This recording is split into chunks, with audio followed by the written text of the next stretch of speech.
Kia ora. Kei te pēhea koe.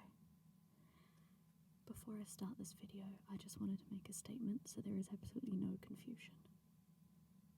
Trans rights are human rights. My channel is not a space for TERFs. If you do not include trans people in your LGBTQIA allyship, then you do not belong here. Get in the bin. I do not support J.K. Rowling or any of her works, but I was given this book for Christmas, and I don't want the work of the illustrator to go to waste, and I don't want this book to just sit on my shelf, never being read. There comes a time when we have to separate the work from the author, and I still think that there are many good lessons that can be learned from the Harry Potter series about standing up to those who tell us we cannot be what we want to be, who tell us we don't belong, and who would try to exclude us from spaces where we should be. Dumbledore's army has evolved to be so much more than just a group of students in a book about a boy wizard.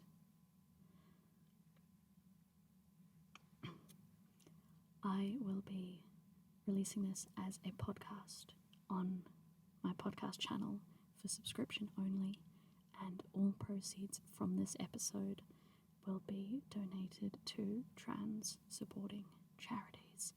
If you have a particular one that you are passionate about, feel free to drop it down in the comments.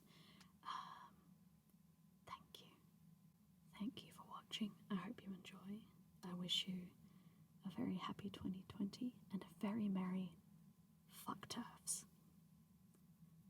Bye.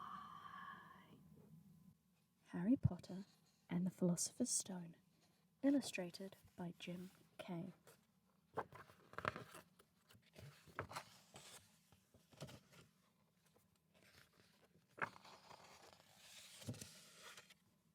Chapter 1. The Boy Who Lived. Mr. and Mrs. Dursley of number 4 Privet Drive were proud to say that they were perfectly normal. Thank you very much. And they were the last people you'd expect to be involved in anything strange or mysterious, because they just didn't hold with such nonsense. Mr. Dursley was the director of a firm called Grunnings, which made drills. He was a big, beefy man with hardly any neck, although he did have a very large moustache. Mrs. Dursley was thin and blonde and had nearly twice the usual amount of neck, which came in very useful as she spent so much of her time craning over the garden fences, spying on the neighbours. The Dursleys had a small son called Dudley, and in their opinion, there was no finer boy anywhere. The Dursleys had everything they wanted, but they also had a secret, and their greatest fear was that somebody would discover it. They didn't think they could bear it if anybody found out about the Potters. Mrs. Potter was Mrs. Dursley's sister, but they hadn't met for several years. In fact, Mrs. Dursley pretended she didn't have a sister, because her sister and her good-for-nothing husband were as un-Dursleyish as it was possible to be. The Dursleys shuddered to think what the neighbours would say if the Potters arrived in the street.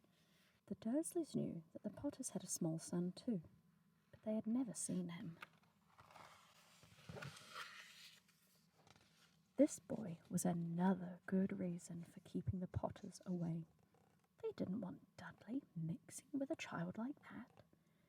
When Mr. and Mrs. Dursley woke up on the dull, grey Tuesday our story starts, there was nothing about the cloudy sky outside to suggest what strange and mysterious things would soon be happening all over the country.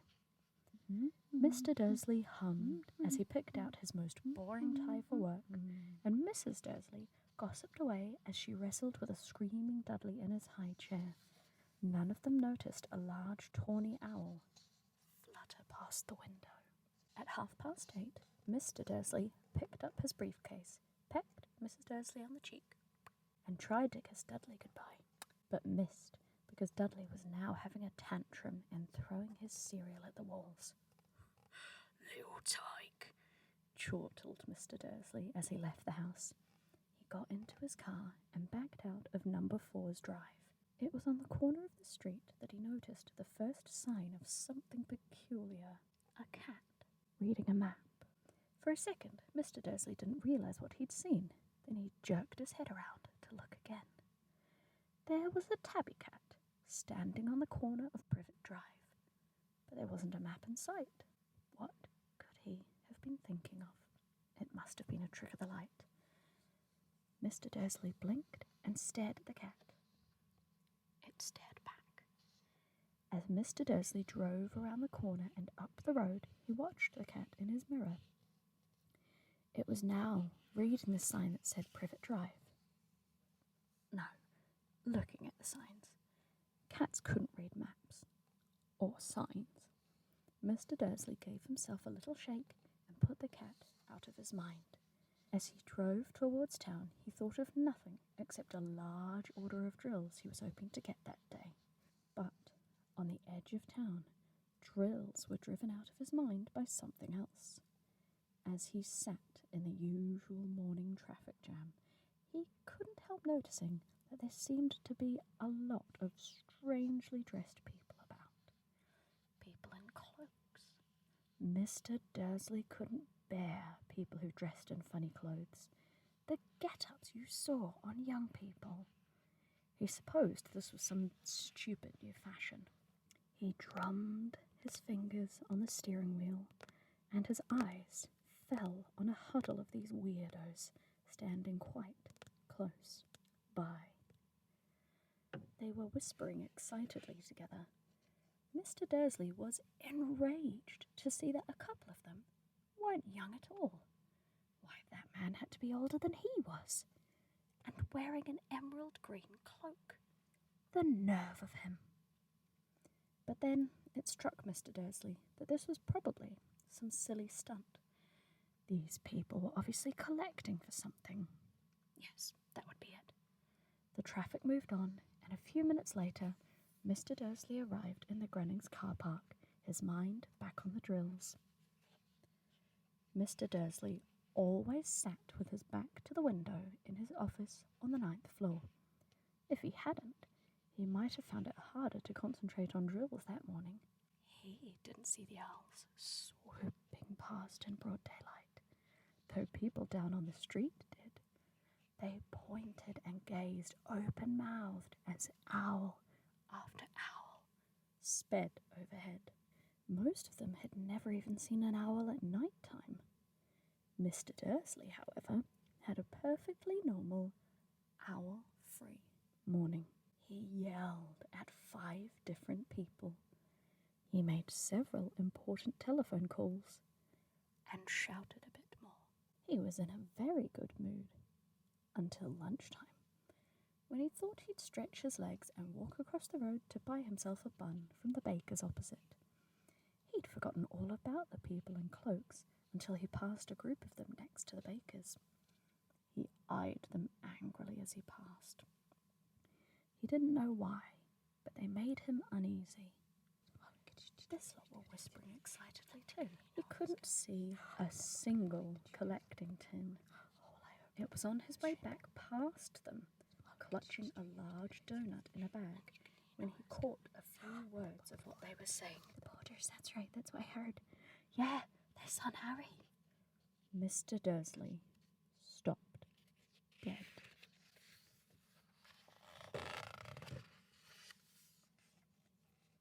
Fear flooded him.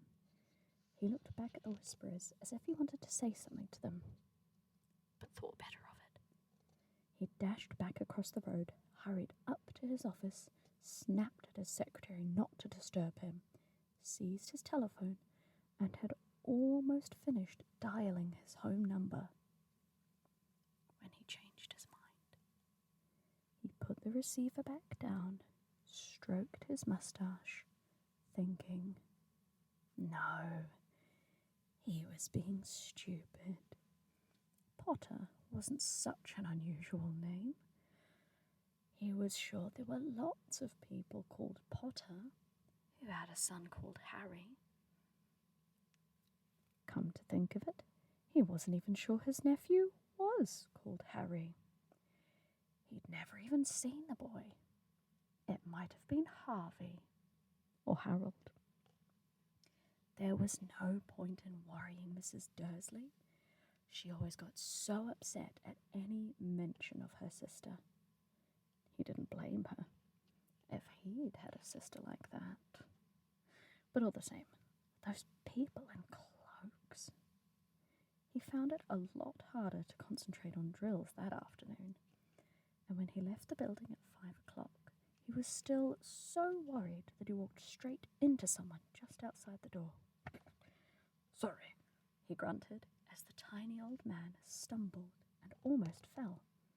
It was a few seconds before Mr. Dursley realised the man was wearing a violet cloak. He didn't seem at all upset at almost being knocked to the ground. On the contrary, his face split into a wide smile, and he said in a squeaky voice that made all the passers-by stare, Don't be sorry, my dear sir, for nothing could upset me today. Rejoice, for you know who is gone at last. Even muggles like yourself should be celebrating this happy, happy day. And the old man hugged Mr. Dursley around the middle and walked off. Mr. Dursley stood rooted to the spot. He had been hugged by a complete stranger. He also thought he had been called a muggle, whatever that was. He was rattled. He hurried to his car and set off for home, hoping he was imagining things, which he had never hoped before, because he didn't approve of imagination. As he pulled into the driveway of number 4, the first thing he saw, and it didn't improve his mood, was the tabby cat he'd spotted that morning. It was now sitting on his garden wall. He was sure it was the same one. It had the same markings around its eyes. "Shoo!" said Mr. Dursley loudly. The cat didn't move. It gave him a stern look. Was this normal cat behaviour? Mr. Dursley wondered, trying to pull himself together. He let himself into the house. He was still determined not to mention anything to his wife. Mrs. Dursley had had a nice, normal day. She told him over dinner all about Mrs. Next Door's problems with her daughter and how Dudley learnt a new word. Shan't. Mr. Dursley tried to act normally. When Dudley had been put to bed, he went into the living room to catch the last report on the evening news. And finally, bird watchers everywhere have reported that the nation's owls have been behaving very unusually today. Although owls normally hunt at night and are hardly ever seen in daylight, there have been hundreds of sightings of these birds flying in every direction since sunrise. Experts are unable to explain why the owls have suddenly changed their sleeping pattern. The newsreader allowed himself a grin. Most mysterious. And now, over to Jim McGuffin with the weather. Going to be any more showers of owls tonight, Jim? Well, Ted, I don't know about that. But it's not only the owls who've been acting very oddly today. Viewers as far apart as Kent, Yorkshire and Dundee have all been phoning in to tell me that instead of the rain I promised yesterday, they've had a downpour of shooting stars. Perhaps people have been celebrating bonfire night early. It's not until next week, folks. But I can't promise a wet night tonight.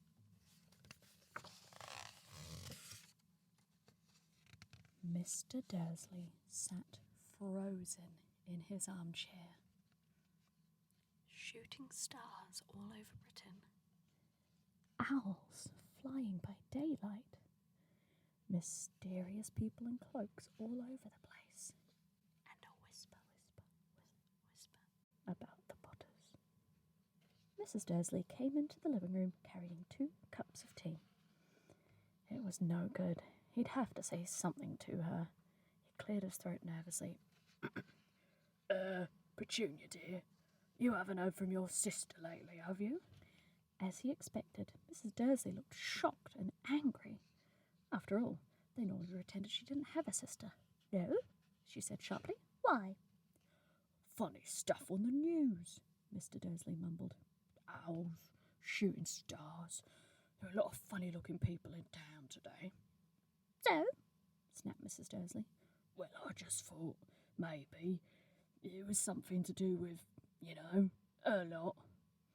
Mrs. Dursley sipped her tea through pursed lips. Mr. Dursley wondered whether he dared tell her he'd heard the name Potter. He decided he didn't dare.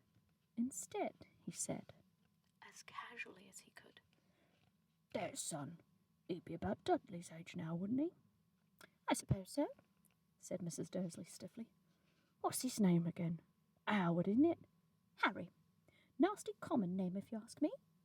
Oh, yeah, said Mr. Dursley, his heart sinking horribly. Yes, I quite agree. He didn't say another word on the subject as they went upstairs to bed. While Mrs. Dursley was in the bathroom, Mr. Dursley crept to the bedroom window and peered down into the front garden. The cat was still there. It was staring down Privet Drive as if it was waiting for something. Was he imagining things?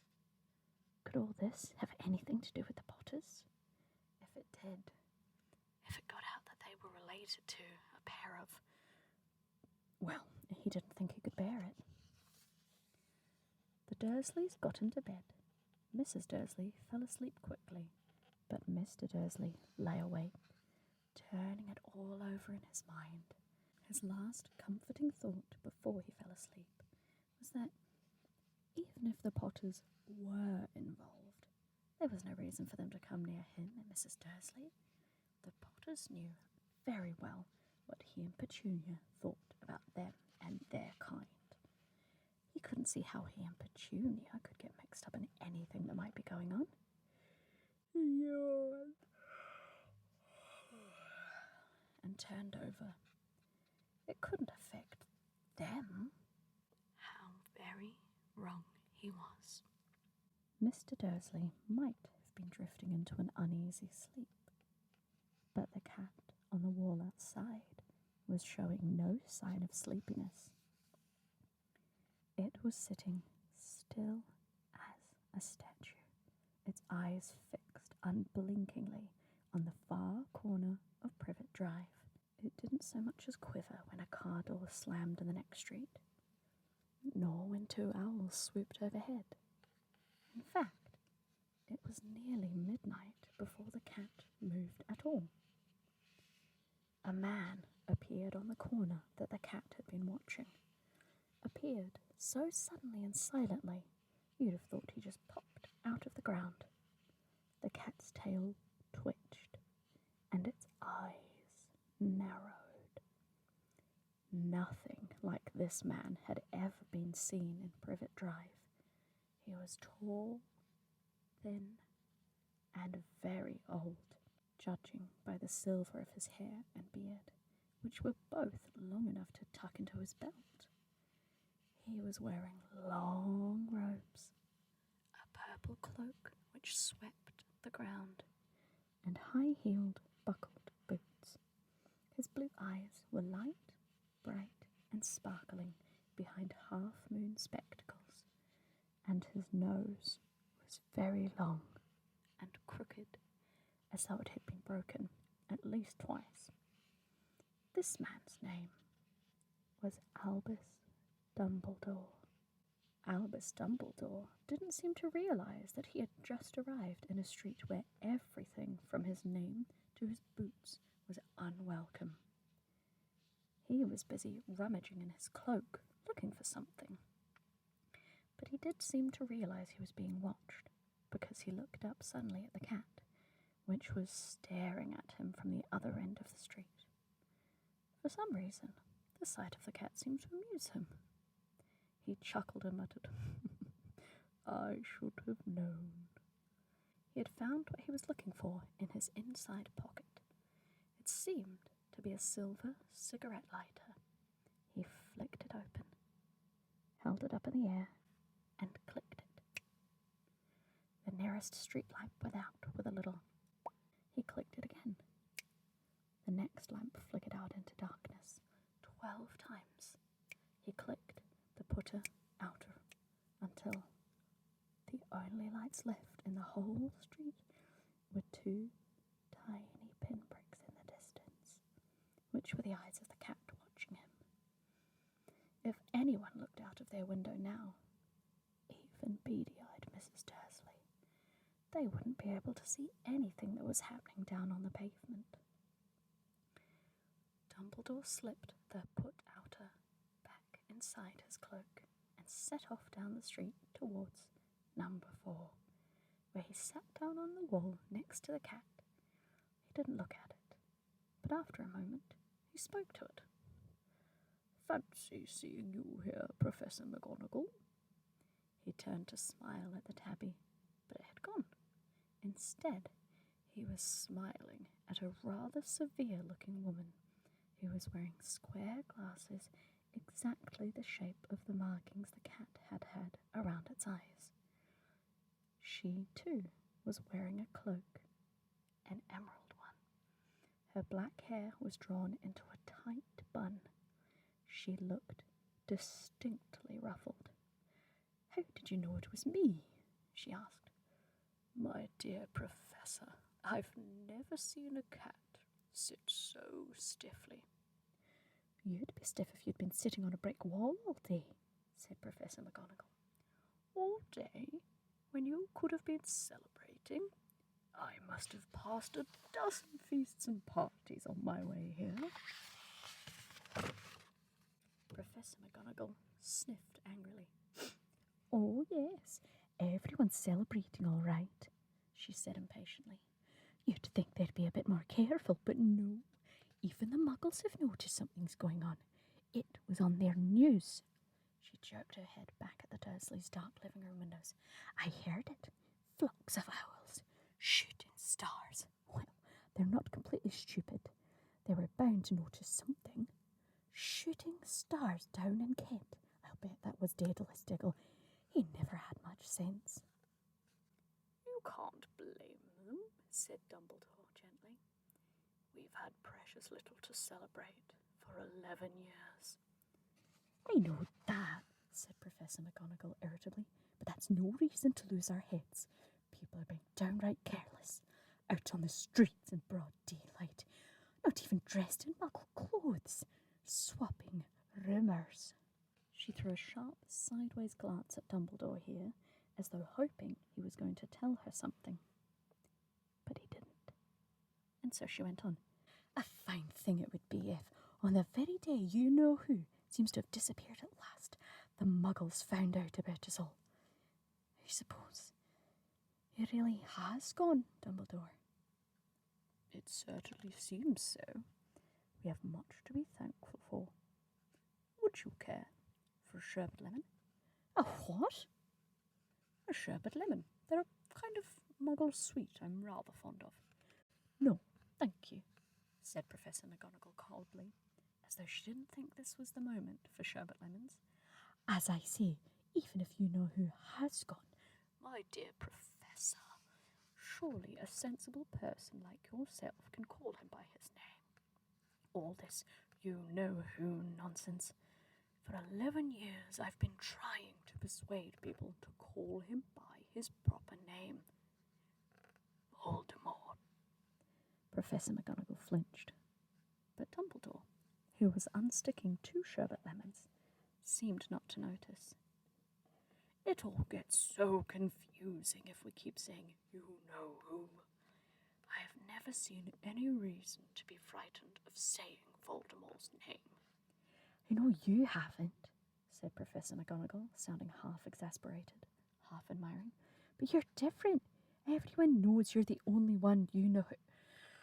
All right, Voldemort was frightened of. You flatter me, said Dumbledore calmly. Voldemort had powers I will never have. Only because you're too, well, noble to use them. It's lucky it's dark. I haven't blushed so much since Madame Pomfrey told me she liked my new earmuffs. Professor McGonagall shot a sharp look at Dumbledore and said, "The owls are nothing compared to the rumours that are flying around. You know what everyone's saying about why he's disappeared, about what finally stopped him."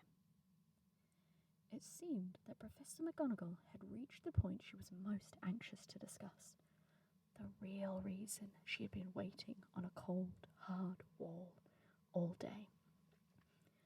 For neither as a cat nor as a woman had she fixed Dumbledore with such a piercing stare as she did now. It was plain that whatever everyone was saying, she was not going to believe it until Dumbledore told her it was true. Dumbledore, however, was choosing another sherbet lemon and did not answer. "What they're saying," she pressed on, "is that last night Voldemort turned up at Godric's Hollow. He went to find the Potters. The rumour is that Lily and James Potter that they're dead."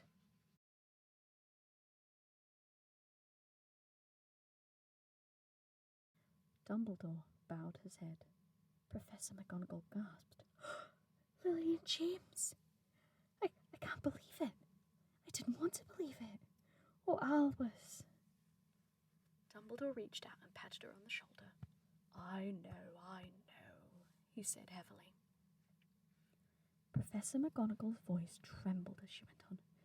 "He couldn't kill that little boy. They're saying he tried to kill the Potter's son, Harry. How? But they're saying that when he couldn't kill Harry Potter, Voldemort's power somehow broke. And that's why he's gone." Dumbledore nodded glumly. It's true," faltered Professor McGonagall.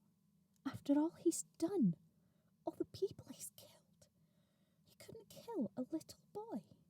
It's just astounding, all of the things to stop him. But how, in the name of heaven, did Harry survive?"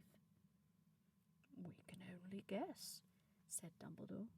We may never know. Professor McGonagall pulled out a lace handkerchief and dabbed at the eyes beneath her spectacles.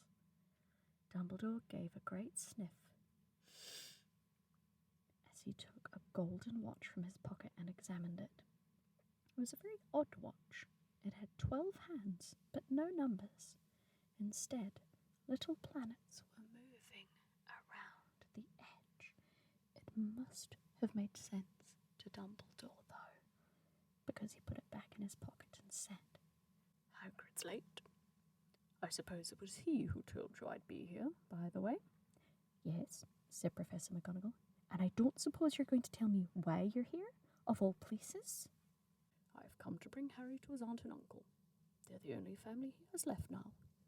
You can't mean the people who live here," cried Professor McGonagall, jumping to her feet and pointing at number 4. "Dumbledore, you can't. I've been watching them all day. You can't find two people who are less like us, and they've got this son.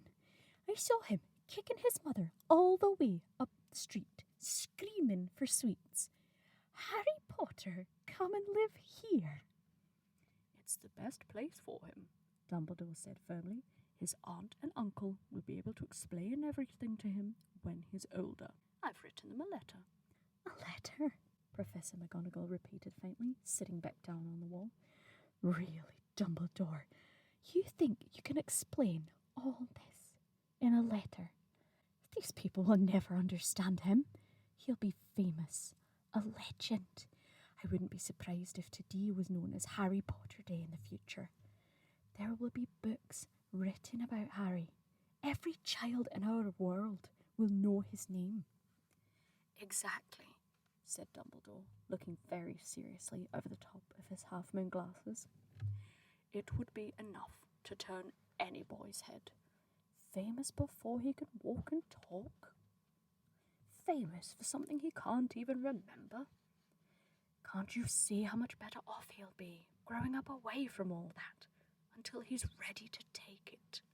Professor McGonagall opened her mouth, changed her mind, swallowed, and said, Yes, you're right, of course. But how is the boy getting here, Dumbledore? She eyed his cloak suddenly, as if she thought Harry might be hiding underneath it.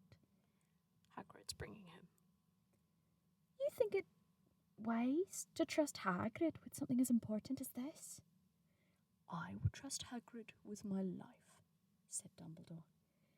I'm not saying his heart isn't in the right place, said Professor McGonagall grudgingly, but you can't pretend he's not careless. He does tend to... What was that? A low, rumbling sound had broken the silence around them. It grew steadily louder as they looked up and down the street for some sign of a headlight. It swelled into a roar as they both looked up into the sky, and a huge motorbike fell out of the air and landed in the road in front of them. If the motorbike was huge, it was nothing to the man sitting astride it. He was almost twice as tall as a normal man, and at least 5 times as wide. He looked simply too big to be allowed. So wild. Long tangles of bushy black hair and beard hid most of his face. He had hands the size of dustbin lids, and his feet, in their leather boots, were like baby dolphins. In his vast, muscular arms, he was holding a bundle of blankets. Hagrid, said Dumbledore, sounding relieved. At last. Where did you get that motorbike? Borrowed it, Professor Dumbledore, sir, said the giant, climbing carefully off the motorbike as he spoke. Young Sirius Black lent it to me. I've got him, sir. No problems, were there? No, sir. House was almost destroyed, but I got him out right before the muggles started swarming round it. He fell asleep as we was flying over Bristol. Dumbledore and Professor McGonagall bent forward over the bundle of blankets.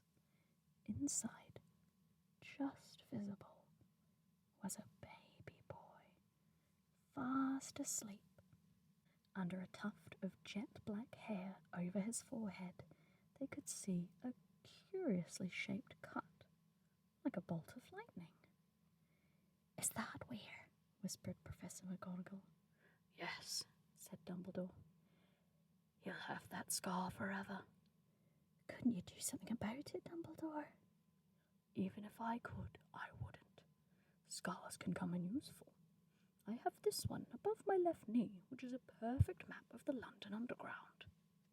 Well, give him here, Hagrid. We'd better get this over with. Dumbledore took Harry in his arms and turned towards the Dursleys' house. Could I say goodbye to him, sir? Asked Hagrid. He bent his great shaggy head over Harry and gave him what must have been a very scratchy, whiskery kiss. Then suddenly, Hagrid let out a howl like a wounded dog. Shh, hissed Professor McGonagall. You'll wake the muggles. Sorry, sobbed Hagrid, taking out a large spotted handkerchief and burying his face in it. But I can't stand it. Lily and James dead, and poor little Harry off to live with the muggles. Yes, it's all very sad, but get a grip on yourself, Hagrid, or we'll be found. Professor McGonagall whispered, patting Hagrid gingerly on the arm, as Professor Dumbledore stepped over the low garden wall and walked to the front door. He lay Harry gently on the doorstep, took a letter out of his cloak and tucked it inside Harry's blankets, and then came back for the other 2. For a full minute, the 3 of them stood and looked at the little bundle. Hagrid's shoulders shook. Professor McGonagall blinked furiously. And and the twinkling light that usually shone from Dumbledore's eyes seemed to have gone out. Well, said Dumbledore finally, that's that. We've no business staying here. We may as well go and join the celebrations. Yeah, said Hagrid in a very muffled voice. We best get this boink away. Good night, Professor McGonagall. Professor Dumbledore, sir. Wiping his streaming eyes on his jacket sleeve, Hagrid swung himself onto the motorbike and kicked the engine into life.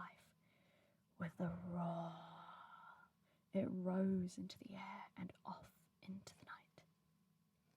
I shall see you soon, I expect, Professor McGonagall, said Dumbledore, nodding to her. Professor McGonagall blew her nose in reply. Dumbledore turned and walked back down the street. On the corner, he stopped and took out the silver putter outer. He clicked it once, and all 12 balls of light sped back to their street lamps, so that Privet Drive glowed suddenly orange, and he could make out a tabby cat slinking around the corner at the other end of the street. He could just see the bundle of blankets on the step at number 4. Good luck, Harry, he murmured. He turned on his heel, and with a swish of his cloak, he was gone. A breeze ruffled the neat hedges of Privet Drive, which lay silent and tidy under the inky sky, the very last place you would expect astonishing things to happen. Harry Potter rolled over inside his blankets without waking up. One small hand closed on the letter beside him, and he slept on, not knowing he was special, not knowing he was famous, not knowing he would be woken in a few hours' time by Mrs. Dursley's scream as she opened the door to put out the milk bottles, nor that he would spend the next few weeks being prodded and pinched by his cousin Dudley. He couldn't know that at this very moment people meeting in secret all over the country were holding up their glasses and saying in hushed voices, "To Harry Potter, the boy